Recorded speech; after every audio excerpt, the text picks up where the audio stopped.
every single day, somewhere in India, a Dalit is humiliated, assaulted, raped, beaten, and killed.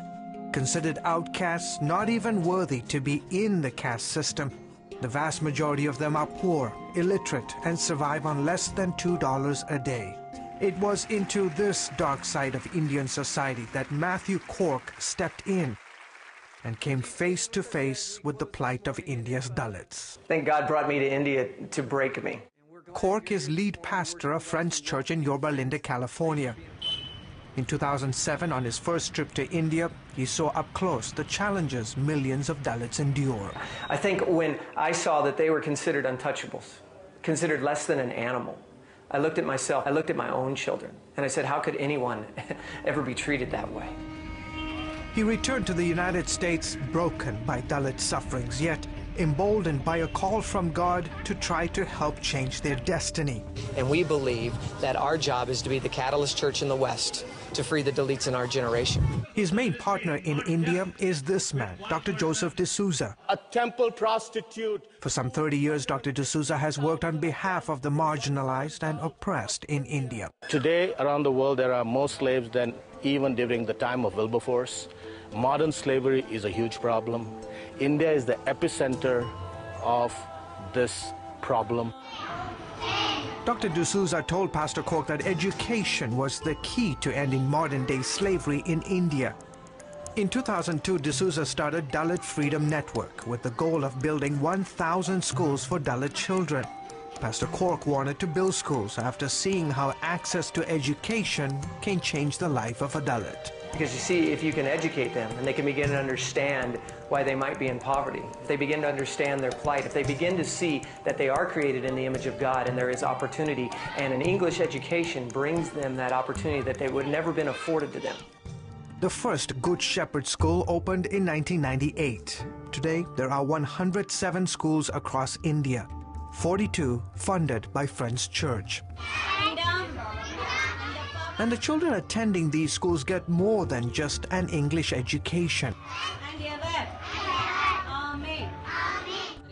Almost every day we talk to them about Jesus. We teach them Christian songs, teach them Bible verses.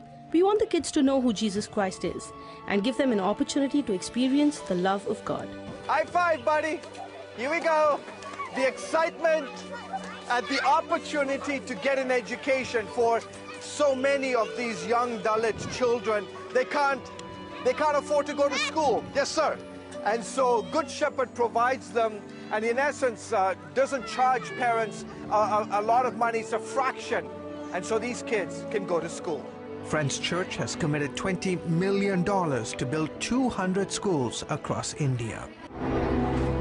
To help raise more awareness and stir people to greater action, Friends Church has made a movie about the Dalits of India.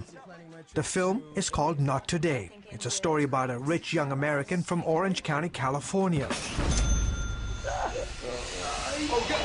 Oh, are you kidding me? We're going to India.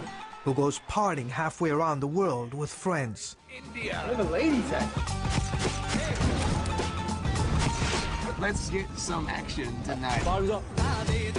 Only to get exposed to the seedy world of human trafficking. You're telling me that you sold your daughter? Best for Anika. I'm not leaving until I see this is what you're saying. He winds up risking his life to help a Dalit father search for his little daughter he sold to human traffickers. It's overwhelming, isn't it? It's amazing to think that we actually filmed here. Brent Martz is Creative Ministries pastor at Friends Church and producer of Not Today. When people watch Not Today, they'll see the story of the Dalits in India. They'll see the story of human slavery and human trafficking, and they'll be drawn into it. Their lives will be compelled to get involved because they've felt it. Maybe they finally felt what it's like to be a little girl who's taken from her father or even sold by her father. Not Today opens in theaters next April. Cork says profits from the film will fund the 200 Dalit schools.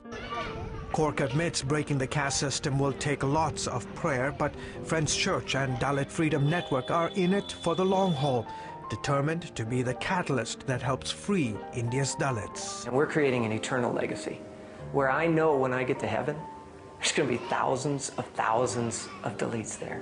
They're going to look me in the eye and they're going to say thank you for making a difference in their life. George Thomas, CBN News, Bangalore, India.